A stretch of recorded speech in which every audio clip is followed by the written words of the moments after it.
નમસ્કાર દોસ્તો, સ્ટોરી સાંભળવા માટે આવ્યા છો? ચાલો સ્ટોરીની શરૂઆત કરી।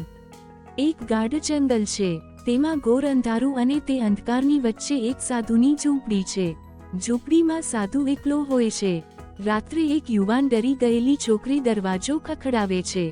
તે કહે છે તેનો જીવ જોખમમાં છે, લોકો તેનો પીછો કરી રહ્યા છે।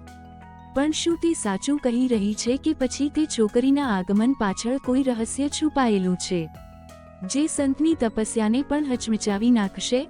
શું કોઈ પવિત્ર સાધુ પોતાના મનને નિયંત્રિત કરી શકશે કે પછી તે પણ વાસનાના જાળમાં ફસાઈ જશે? આ વાર્તામાં રહસ્ય, રોમાંચ અને આત્માની ઊંડાઈ છે, જે તમને હૃદય સુધી હચમચાવી દેશે। તો અમારી સાથે રહો, કારણ કે આજે તમે જે સંભળાવા જઈ રહ્યા છો તે ફક્ત વાર્તા નથી, પણ માણસ અને તેની ઈચ્છાઓ વચ્ચે ચાલી રહેલ ભયંકર યુદ્ધ છે।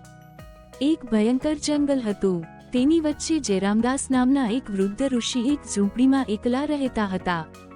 તે ઝૂંપડી વર્ષોથી તેમનું ઘર હતું। તે રાત્રે ખૂબ જ ભારે વરસાદ પડી રહ્યો હતો। આકાશમાં વીજળી કડકડાટ કરી રહી હતી, જાણે કોઈ ગુસ્સામાં બૂમ પાડી રહ્યું હોય। જંગલમાં ચારે બાજુ અંધકાર અને શાંતિ હતી। જયરામદાસ પોતાની ઝૂંપડીમાં દરવાજો બંધ કરીને બેઠો હતો, જેથી બહારથી વરસાદ અને પવન અંદર ન આવી શકે। અચાનક કોઈએ ઝૂંપડીનો દરવાજો ખટખટાવ્યો અને ઋષિ ચોંકી ગયા। આટલા મોડા સમયે આટલા ભયાનક જંગલમાં કોણ હોઈ શકે?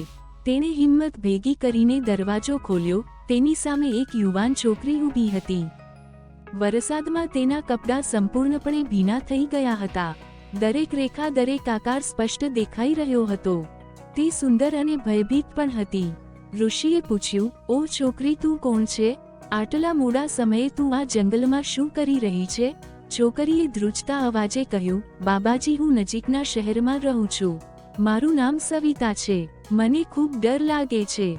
તેનો અવાજ ધ્રુજતો હતો। "કેટલાક લોકો મારી પાછળ પડ્યા છે। તેઓ મને મારવા માંગે છે। તેઓ મારી ઇજ્જત બગાડવા માંગે છે।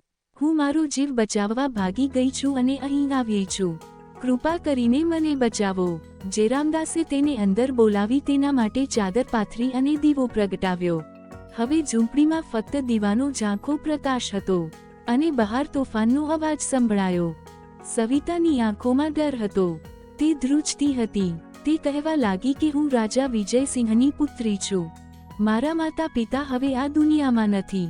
તેના ગયા પછી લોકોની નજર મારી સુંદરતા પર ટકેલી હતી। તેઓ મને સ્પર્શ કરીને મારા શરીરને અશુદ્ધ કરવા માંગતા હતા। સાધુ જયરામદાસ શાંતિથી તેની વાત સાંભળતા રહ્યા।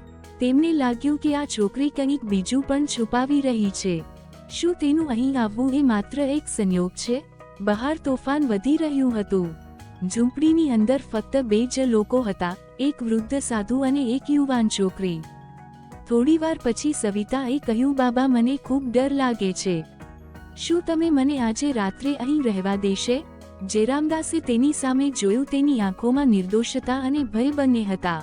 વૃદ્ધે કહ્યું, "હા દીકરી, તું આજે રાત્રે અહીં જ રહે। આ ઝૂંપડું પણ તારું છે." સવિતા પથારી પર સૂઈ ગઈ।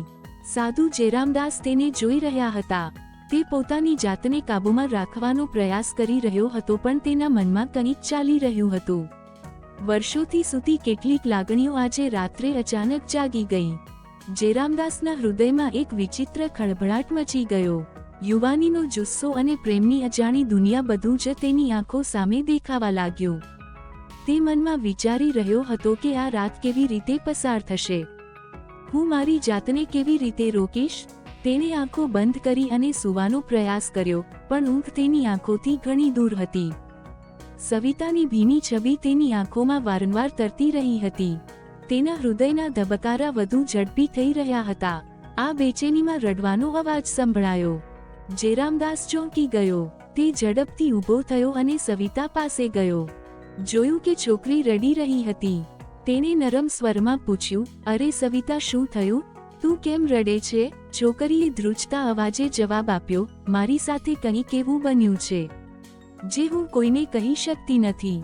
જયરામદાસની આંખોમાં આશ્ચર્ય હતું। "એવું શું છે જે તમે મને કહી પણ શકતા નથી?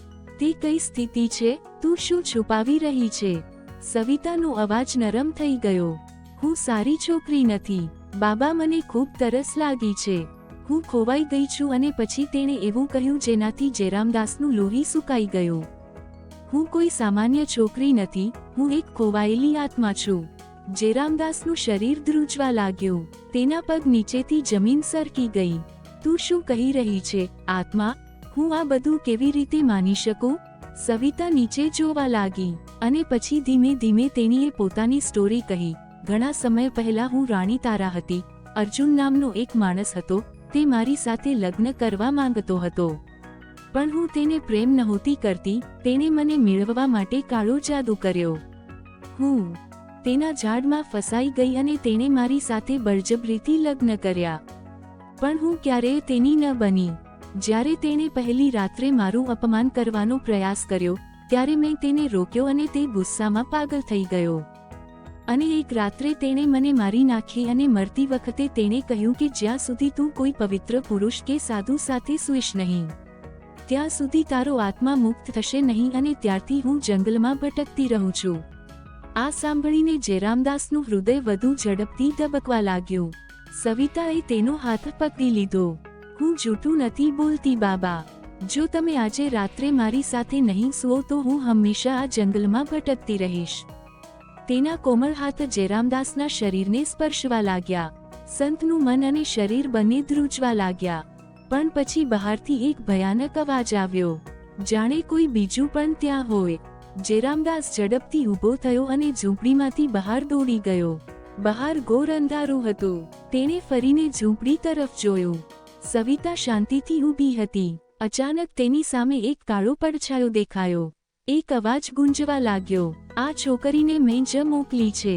તે પડછાયો જ હતો જેણે વર્ષોથી સવિતાના આત્માને કાળા જાદુથી બાંધ્યો હતો.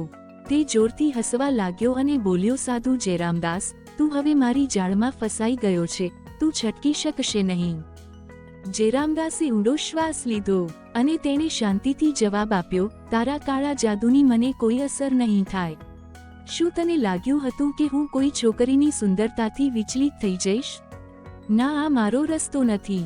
આ સાંભળીને સવિતાએ આંખો નીચી કરી. તેની આંખોમાં શરમનો પડછાયો હતો. પછી તેણે મોટા અવાજે કરી અને કહ્યું, તું પણ એક માણસ છે. તારી અંદર પણ વાસના હશે. તું મારાથી કેવી રીતે છટકીશ? સાધુ જયરામદાસે આંખો બંધ કરી અને પછી આકાશ તરફ જોયું. થોડીવાર ચૂપ રહ્યા પછી તેણે કહ્યું, હું પ્રકાશનો માર્ગ પસંદ કરું છું, તમારા અંધકારનો નહીં. સવિતાની આંખોમાં આંસુ આવી ગયા. તે વિચારવા લાગી, શું હું ખરેખર આ કરીશ? શું હું કોઈ સારા માણસને મારી જાળમાં ફસાવી રહી હતી?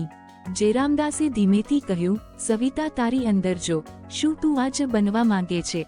મેં ક્યારેય કોઈ સ્ત્રી તરફ ખરાબ ઈરાદાથી જોયું નથી. તો પછી તું મારું માન સન્માન કેમ છીનવી લેવા માંગતી હતી? સાયા હસવા લાગી.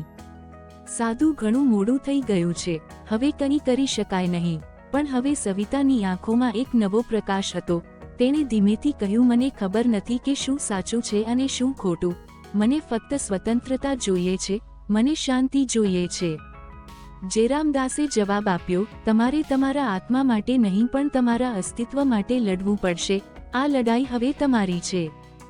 સવિતાએ ઊંડો શ્વાસ લીધો. તે હવે ડરી ન હતી. તેણે પડછાયા તરફ જોયું અને કહ્યું, હા, મારી લડાઈ છે અને હવે હું પોતે જ તેની સામે લડીશ. તેની આંખો બંધ કરી બંને હાથ ઊંચા કર્યા અને પડછાયાને સ્પર્શ કર્યો. જોરદાર પવન ફૂંકાયો. અંધકાર ધ્રુજવા લાગ્યો. પડછાયાઓ કંપવા લાગ્યા અને ચીસો પાડવા લાગ્યા. પણ હવે સવિતાનો આત્મા જાગી ગયો હતો. તેણે પોતાની બધી શક્તિથી પડછાયાનો નાશ કર્યો. સર્વત્ર શાંતિ ફેલાઈ ગઈ. જ્યારે સવિતાએ આંખો ખોલી ત્યારે સાધુ જયરામદાસ તેની સામે ઊભા હતા. સવિતા શાંત અને ગંભીર રીતે તેની તરફ આગળ વધી અને કહ્યું, હું એક મોટી ભૂલ કરવા જઈ રહી હતી. તમે મને રોકી. તમે મને ફરીથી માણસ બનાવી. જયરામદાસે સ્મિત સાથે જવાબ આપ્યો, હવે તમે મુક્ત છો અને તમારા જીવનની નવી શરૂઆત કરો. સવિતાએ આંખોમાં આંસુ સાથે માથું ઝુકાવ્યું અને તે કાયમ માટે તે જંગલ છોડીને ચાલી ગઈ. આવી જ વાર્તા સાંભળવા માટે ચેનલને સબસ્ક્રાઇબ કરજો દોસ્તો. ધન્યવાદ.